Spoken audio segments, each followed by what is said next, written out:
video anti-gram យើងបន្តទៀតគឺ anti-gram ដូចគ្នាបាទអញ្ចឹងការ anti-gram មកកំណត់នៃប្រភេទបាទនៃ 8x គុណ4បូក x គុណ3ដក1ចែក x គុណ3 dx បាទអញ្ចឹងយើងមើលដំណោះស្រាយជាមួយនឹងគ្រូទាំងអស់គ្នាគឺថាយើងមាន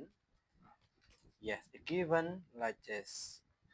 បាទយើងមានបំរើក្រោយមកពីនេះអញ្ចឹងក៏ដាក់ថាសញ្ញាស្មើពីកោមវាបាទយើងដាក់ស្មើបាទអញ្ចឹងស្មើជាមួយនឹង integral នៃប្រភេទ 8x បាទ 8x ស្វ័យគុណ4អញ្ចឹងកាលណាឃើញតម្រងនេះយើងផ្ដាច់វាយល់ទេយើងផ្ដាច់បានន័យថាតម្រងយើងដឹងស្រាប់ហើយកាលណាប្រភេទគេឲ្យ a បូកជាមួយនឹង b ចែក c បាទ a បូក b ចែក c គេអាច c បានថា a ចែកជាមួយនឹង c បូកជាមួយនឹង b ចែកជាមួយ c តើណាបាទយើងផ្ដាច់មក a ចែក c b ចែក c អានេះគឺជាមុនដែលយើងត្រូវដឹងណាយើងរៀនហើយអាហ្នឹងក្មេងណាតិចតួចបាទទី7ទី8យើងរៀនយើងផ្ដាច់មកអានេះគឺគូផ្ដាច់យកតែម្ដងបើន័យថា8ចែកជាមួយនឹង x ស្វ័យគុណ4ស្មើនឹង 3x ស្វ័យគុណ3វាសល់ x ស្វ័យគុណ1នៅពេលយកយល់ទេអញ្ចឹងបាត់ពាក្យបែងវាសល់ 8x បូកជាមួយនឹង x ស្វ័យគុណ3ស្មើ x ស្វ័យគុណ3ចោលដល់សល់6បាទដកជាមួយនឹង1ចែកជាមួយនឹងអានេះវាចែកវាផ្ដាច់ទៅវាសល់ x ស្វ័យគុណ3ភាគ3វាមានអីសម្រួលទេអញ្ចឹងក៏ដាក់អញ្ចឹងមកស្មើ integral យើងចាប់ផ្ដើមយើងគួរដាក់នៅដែរសិនធ្វើអីគូអាំងលើនេះគូអាំងយកតែម្ដងណាដកជាមួយនឹងយើងអាំងយកតែម្ដងបានណាបាទ integral 8x គឺបានទេគេ8គុណជាមួយនឹង x ស្វ័យគុណ1បូកជាមួយនឹង1អញ្ចឹង x ស្វ័យគុណ2ពាក្យបែងជាង2ដែរเนาะបាទបូកជាមួយនឹង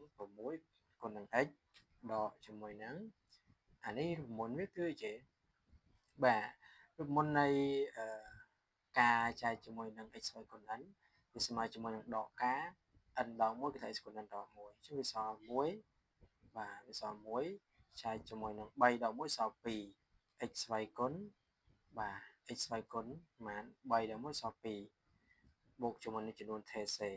បាទនេះគូប្រើរូបមន្តនៅកន្លែងនេះបងប្អូនមើលកន្លែងហ្នឹងបន្តិចណាអានេះគ្រាន់តែសញ្ញាបូកគូប្រើមុនបើសិនយើងអត់ចង់ប្រើរូបមន្តយើងអាចទាញឡើងលើបានគូដាក់ integral តែ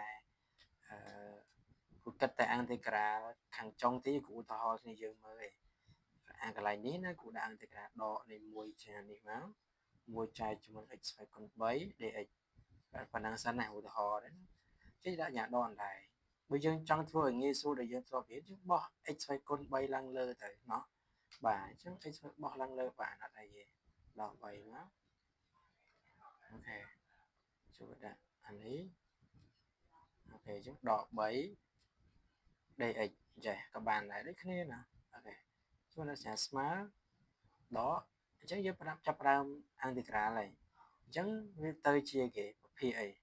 x ស្វ័យគុណអីគេបាទ x ស្វ័យគុណដក3បូក1ក្រាមមកដក3បូក1បូក1ចែកជាមួយភាគបែងដក3បូក1ដែរហើយចាំមើលចម្លើយដូចគ្នាដកប្រភេទ x ស្វ័យគុណដក3មកចេញដក2ចាញ់អានេះវាចេញដក2ដែរភាគបែងអញ្ចឹងគូទូទាត់ទៅដកអានេះគូបោះវាទៅក្រោមណាអញ្ចឹងដកពេលយកបោះទៅក្រោមទៅសល់ដក2គុណជាមួយនឹងអីគេអញ្ចឹងបាទដក2ទូទាត់ជាមួយនឹងបោះ x នេះទៅក្រោមទៅវាទៅជា x ការ៉េនិយាយx ស្វ័យគុណដក2យើងអាចបោះវាមកក្រោមបានបោះវាឡើងលើជា x គុណ12ដែរអញ្ចឹងយើងគូសមូលតទៀតដកចែកដកចេញបូកហើយវាបានដូចជាមួយចែកជាមួយនឹង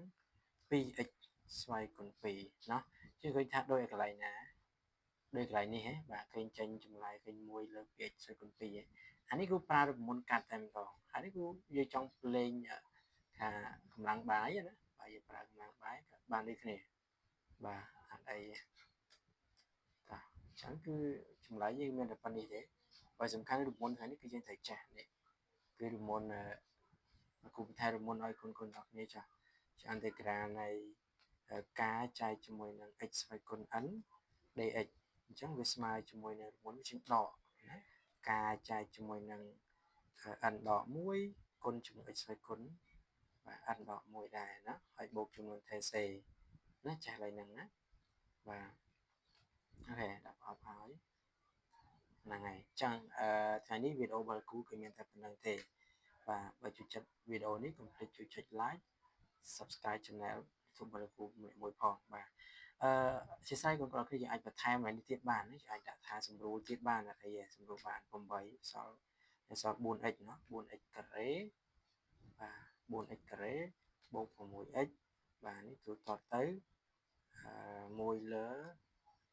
2x ការ៉េតអស់ណាអាចបន្ថែមទៀតបានណាហើយដឹងថា c នេះគឺជារបស់ a បាទ c ជារបស់ a អូខេអញ្ចឹងលំហាត់នេះយើងអាចដាក់ដូចនេះអីចឹងមកហោហាអញ្ចឹងមកអូខេអញ្ចឹងចំពោះលំហាត់របស់លោកគ្រូថ្ងៃនេះគឺមានតែប៉ុណ្្នឹងទេអរគុណ